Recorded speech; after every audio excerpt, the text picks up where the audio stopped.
Shalom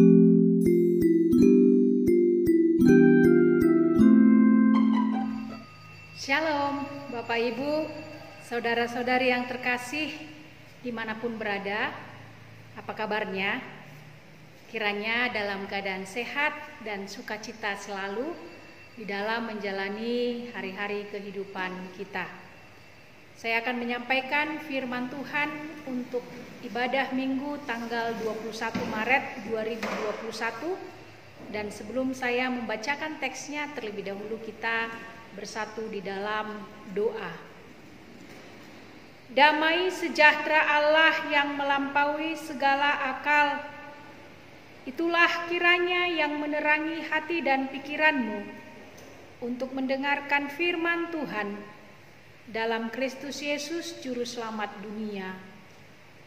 Amin. Firman Tuhan untuk ibadah Minggu tanggal 21 Maret 2021 tertulis dalam Ibrani pasal 5 ayat yang ke-5 sampai ayat yang ke-10. Di dalam nama Tuhan Yesus Kristus, demikianlah pembacaan firman Tuhan. Demikian pula Kristus tidak memuliakan dirinya sendiri dengan menjadi imam besar, tetapi dimuliakan oleh Dia yang berfirman kepadanya, "Anakku, engkau telah kuperanakkan pada hari ini." Sebagaimana firman-Nya dalam suatu nats lain, "Engkau adalah imam untuk selama-lamanya menurut peraturan Melkisedek." Dalam hidupnya sebagai manusia, Ia telah mempersembahkan doa dan permohonan dengan ratap tangis dan keluhan kepada Dia yang sanggup menyelamatkannya dari maut, dan karena kesalehannya Ia telah didengarkan. Dan sekalipun Ia adalah anak, Ia telah belajar menjadi taat dari apa yang telah dideritanya. Dan sesudah Ia mencapai kesempurnaannya, Ia menjadi pokok keselamatan yang abadi bagi semua orang yang taat kepadanya. Dan Ia dipanggil menjadi imam besar oleh Allah menurut peraturan Melkisedek. Demikianlah pembacaan firman Tuhan. Saudara-saudari yang terkasih, adapun yang menjadi tema pada ibadah Minggu tanggal 21 Maret 2021 adalah Kristus pokok keselamatan. Surat Ibrani berbicara tentang iman dengan cara yang khas, sebab penulisnya memanfaatkan baik perjanjian lama maupun gagasan-gagasan dari budaya dan filsafat Yunani. Surat Ibrani memperlihatkan bagaimana kekristenan didasarkan pada tradisi Yahudi, sekaligus menjelaskan bahwa keduanya berbeda. Perbedaan utama terletak pada diri Kristus yang oleh jemaat Kristen dipandang sebagai imam besar yang sempurna. Ia mempersembahkan dirinya sebagai kurban yang sempurna untuk menghapus dosa manusia, sekali untuk selama-lamanya. Dengan kematian dan kebangkitannya, Yesus telah membuka jalan bagi semua manusia untuk datang kepada Allah. Imam dalam bahasa Inggris yaitu priest, dalam bahasa Ibrani yaitu kohen, dalam bahasa Yunani yaitu hiereus yang berasal dari kata presbuteros, yang bertugas memimpin himpunan orang beriman, baik dalam lingkungan kafir maupun dalam perjanjian lama. Kata ini menunjuk orang yang bertanggung jawab atas segala sesuatu yang kudus. Dalam agama Yahudi, imam adalah penyambung lidah atau juru bicara atau penyampai pesan antara umat Israel kepada Allah. Para imam dalam perjanjian lama diangkat oleh Allah dan mereka mewakili umat di hadapan Allah, dan imam juga harus bertindak atas nama manusia dalam hal-hal yang berhubungan dengan Allah. Sebagai contoh, imam harus mempersembahkan korban dan persembahan karena dosa, memohon doa syafaat bagi umat yang diwakilinya dan memberkati mereka. Fungsi terpenting imam besar adalah memimpin upacara pada hari raya perdamaian setiap tahun. Pada hari itu, imam besar dapat memasuki ruang Maha Kudus di kemah pertemuan itu dan memercikkan darah kurban penghapus dosa ke atas tutup perdamaian. Imam besar itu juga harus memercikkan darah kurban penghapus dosa di depan tabir tempat kudus dan pada tanduk-tanduk mezbah. Dengan melakukan hal ini, imam besar mengadakan perdamaian bagi segala kesalahannya, bagi kesalahan keluarganya, bagi kesalahan seluruh umat Israel. Tetapi Yesus sebagai imam besar, dia mempersembahkan dirinya sebagai kurban yang sempurna untuk menghapus dosa manusia. Itu sebabnya penulis Ibrani menyatakan bahwa Yesus itu lebih besar daripada semua malaikat Allah, lebih besar dari semua nabi, lebih besar dari Musa dan Yosua. Yesus adalah sebagai imam besar yang sempurna. Yesus adalah pokok keselamatan. Saudara-saudari yang terkasih, Allah memilih Yesus Kristus sebagai imam besar yang agung. Penderitaannya yang ditanggungnya membuat dia sempurna, membuat dia berkuasa menyelamatkan siapa saja yang taat kepadanya. Bukit Golgota adalah puncak pergumulan sekaligus puncak ketaatannya. Allah menunjukkan kerajaannya melalui penderitaan. Yesus dibunuh dalam kedagingan tubuhnya dan digantung di atas kayu salib hingga dia mati. Dengan menjadi imam besar, Kristus tidak memuliakan dirinya dan Allah menyatakan kepadanya, "Anakku engkau." Ini bisa kita lihat tadi di ayat yang kelima. Jika dikatakan anak Allah, bukan berarti ketuhanannya lebih kecil atau lebih rendah dari Bapa. Anak dan Bapa itu sama atau sehakikat karena berasal dari hakikat yang sama. Aku dan Bapa itu satu. C. Grunen menekankan kemanusiaan Yesus dengan mengatakan bahwa sebutan anak Allah bagi Yesus menunjukkan hubungan yang mesra antara Yesus sebagai anak Allah dan Bapanya. Yesus sebagai imam besar telah mempersembahkan dirinya menjadi kurban penghapusan dosa. Dia tidak memuliakan dirinya sendiri dengan menjadi imam besar, tetapi dia dimuliakan oleh Allah Bapa yang berfirman kepadanya.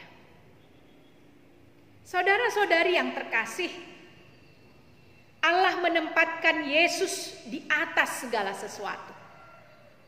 Yesus adalah imam untuk selama-lamanya menurut peraturan Melkisedek. Ini bisa kita lihat tadi di ayat yang ke-6. Dalam perjanjian lama menggambarkan Melkisedek sebagai imam Allah yang maha tinggi dan Raja Salem. Dalam Perjanjian Lama menggambarkan Melkisedek tadi sebagai imam Allah yang maha tinggi, artinya menurut corak keimaman Melkisedek setara dan sejajar dengan dia. Keimaman Melkisedek adalah lebih tua daripada keimaman Harun. Abraham menghormati Melkisedek sebagai atasannya, jadi pastilah Melkisedek melebihi keturunan Abraham seperti Lewi dan Harun. Keimaman Kristus menyerupai keimaman Melkisedek tidak didasarkan pada silsilah manusia dan tidak dapat dipindah tangankan kepada orang lain, sebab keimaman itu langsung berdasarkan pemilihan serta panggilan Allah. Dengan kedatangan imam besar yang sempurna itu untuk mempersembahkan korban yang sempurna, maka tujuan keimaman Harun itu sudah digenapi sehingga pelaksanaannya boleh berakhir. Dalam hidupnya sebagai manusia, Yesus adalah teladan sempurna bagi ketaatan. Ini kita bisa baca atau lihat di ayat 7 sampai ayat yang ke-10. Ketaatannya menanggung penderitaan. Ia sudah menanggung murka Allah atas dosa-dosa manusia. Penderitaan Kristus telah menyingkapkan dosa manusia serta murka Allah, akan tetapi juga menyingkapkan belas kasihan Allah. Allah membuat anaknya menjadi wakil seluruh umat manusia yang ditimpa murka Allah. Sebagaimana manusia seutuhnya bisa saja dia berpaling dari tugas yang Allah berikan kepadanya, akan tetapi Yesus telah menanggungkan kepada dirinya apa yang semestinya ditanggung oleh manusia yang berdosa itu. Sebagai manusia yang mewakili seluruh umat manusia, dia telah taat kepada Allah sampai mati di atas kayu salib. Yesus Kristus dalam hidupnya sebagai manusia yang seutuhnya telah mempersembahkan doa dan permohonan dengan ratap tangis dan keluhan kepada Dia, Allah Bapanya, yaitu kepada Dia Allah Bapa yang sudah menyelamatkan dan membangkitkan Dia dari antara orang mati pada hari yang ketiga. Alkitab mengemukakan bahwa oleh sebab ketaatan, oleh sebab kesalehannya, maka persembahan, permohonan, dan keluhannya Yesus Kristus Tuhan kita telah didengarkan oleh Bapa yang berfirman kepadanya. Jabatan Yesus sebagai nabi, sebagai raja, dan sebagai imam tidak dapat dipisahkan satu sama lain. Sejak dahulu ada banyak orang-orang yang bersedia menghormati Yesus sebagai seorang nabi, tetapi tidaklah sebagai imam dan raja. Coba kita ingat kedudukan Nabi Isa dalam agama Islam, juga di kalangan orang Yahudi pada masa kini, ada yang menganggap Yesus sebagai salah seorang nabi. Juga banyak orang Hindu mau menghormati Yesus sebagai salah seorang guru yang ajarannya berharga bagi umat manusia, tetapi tidak meyakini Yesus sebagai imam yang mempersembahkan dirinya sebagai korban penghapusan dosa. Benarlah bahwa Yesus adalah nabi. Akan tetapi pemberitaannya sebagai nabi sungguh-sungguh menjadi satu dengan perbuatannya sebagai imam. Ia menyungguhkan, menguatkan, dan menjelaskan isi pemberitaannya itu dengan hidup serta kematiannya. Tidak dapat orang mengaku dia sebagai nabi tanpa mengiyakan arti kematiannya di kayu salib. Sebab nabi ini adalah juga imam yang membawa korban yang sungguh-sungguh ketika mengorbankan dirinya sendiri sebagai korban penghapusan dosa manusia. Bapak Ibu yang dikasihi oleh Tuhan Yesus Kristus, tema khotbah ini adalah Kristus pokok keselamatan. Ketaatannya dalam menyelesaikan dan menggenapi misinya menjadikan Yesus sebagai pokok keselamatan kekal bagi semua orang yang percaya kepadanya. Itulah sebabnya Allah sangat meninggikan dia dan mengaruniakannya nama di atas segala nama, supaya dalam nama Yesus bertekuk lutut segala yang ada di langit dan yang ada di atas langit dan di atas bumi dan yang ada di bawah bumi, dan segala lidah mengaku Yesus Kristus adalah Tuhan bagi kemuliaan Allah Bapa. Karena itu, melalui perikop ini ada 3 pesan yang mau disampaikan kepada kita. Yang pertama adalah hidup di dalam ketaatan inilah kehendak Tuhan bagi seluruh umat manusia.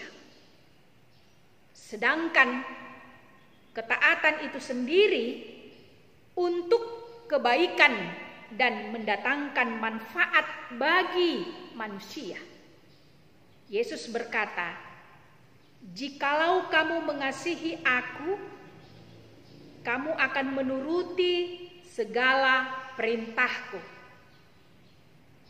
Yesus sendiri telah meninggalkan teladan ketaatan kepada kita. Dan sekalipun ia adalah anak, ia telah belajar menjadi taat dari apa yang telah dideritanya. Ketaatan yang ditunjukkan Yesus adalah ketaatan untuk mengalami penderitaan. Maka ketika dia dicaci maki, ia tidak membalas dengan cacian. Ketika ia menderita, ia tidak mengancam, tetapi ia menyerahkannya kepada Dia yang berfirman kepadanya, yang menghakimi dengan adil. Ia sendiri telah memikul dosa kita di dalam tubuhnya di kayu salib, supaya kita yang telah mati terhadap dosa hidup untuk kebenaran. Firman ini mengajak kita untuk hidup di dalam ketaatan. Mungkin untuk taat saja terasa sulit, apalagi taat yang menimbulkan penderitaan. Tentu sangat sulit sekali. Tetapi sebagai anak-anak Allah, kita dipercayakan untuk melakukan ketaatan itu. Dan kita percaya bahwa Roh Kudus akan menolong kita untuk tetap taat di dalam penderitaan. Yang kedua, Kristus adalah pokok keselamatan. Itu yang menjadi tema khotbah ini. Itu artinya bahwa di dunia ini tidak ada seorang pun yang berkuasa memberikan keselamatan. Bahwa tidak ada seorang pun yang dapat atau mampu menyelamatkan kehidupan manusia dari dosa. Sekalipun begitu banyak perbuatannya yang baik. Sekalipun setiap hari dia melakukan perbuatan yang baik, tetapi apa yang dia lakukan itu tidak bisa menjadi jalan keselamatan. Tetapi jalan keselamatan itu adalah karena kasih karunia di dalam Yesus Kristus. Firman Tuhan mengatakan bahwa keselamatan tidak ada di dalam siapapun juga selain di dalam Dia. Hal itu karena tidak ada satupun nama lain yang diberikan kepada manusia yang oleh kita dapat diselamatkan. Bahwa tidak ada satu orang pun di atas langit, di bawah kolong langit, di atas bumi, di bumi dan di bawah bumi yang diberinya kuasa untuk menyelamatkan manusia dari hukuman dosa. Hanya di dalam Yesus Kristus. Akulah jalan kebenaran dan hidup. Tidak ada yang sampai kepada Bapa kalau tidak melalui aku. Itu firman Tuhan Yesus Kristus. Yang ketiga, tetap mengarahkan mata kita kepada Yesus untuk menyempurnakan iman kita. Banyak orang Kristen yang salah memahami arti keselamatan yang telah diterima. Keselamatan hanya melalui iman saja di dalam Yesus Kristus. Justification by faith alone. Tanpa memperdulikan kelakuan, perbuatan atau dosa. Banyak beranggapan sekali diselamatkan, selamanya diselamatkan. Once saved, always saved. Tentu ini pemahaman yang salah. Namun keselamatan yang diberi Allah harus kita respon dalam sebuah ketaatan untuk melakukan yang dikehendaki Allah. Sebagai anak-anak Allah yang sudah diselamatkan, yang sudah menerima keselamatan, maka harus terlihat di dalam ketaatan kita melakukan perbuatan-perbuatan yang baik. Perbuatan yang baik yang dikehendaki Allah yang kita lakukan, itu kita lakukan karena kita sudah menerima keselamatan karena kasih karunia-Nya. Dalam minggu Judika ini, berilah keadilan kepadaku ya Tuhan. Maka mari tetap memohon keadilan dari Allah. Keterbatasan kita, kelemahan kita, iman kita yang lemah, kiranya Yesus anak Allah yang penuh keadilan akan menyempurnakannya. Dengan belas kasihannya kita tetap memperoleh keselamatan yang kekal. Amin. Kita berdoa. Ya Kristus, kasihanilah kami. Kami sungguh mensyukuri akan kasih setiamu yang besar. Engkau datang ke dunia ini untuk menggantikan kami dalam hukuman dan kematian itu.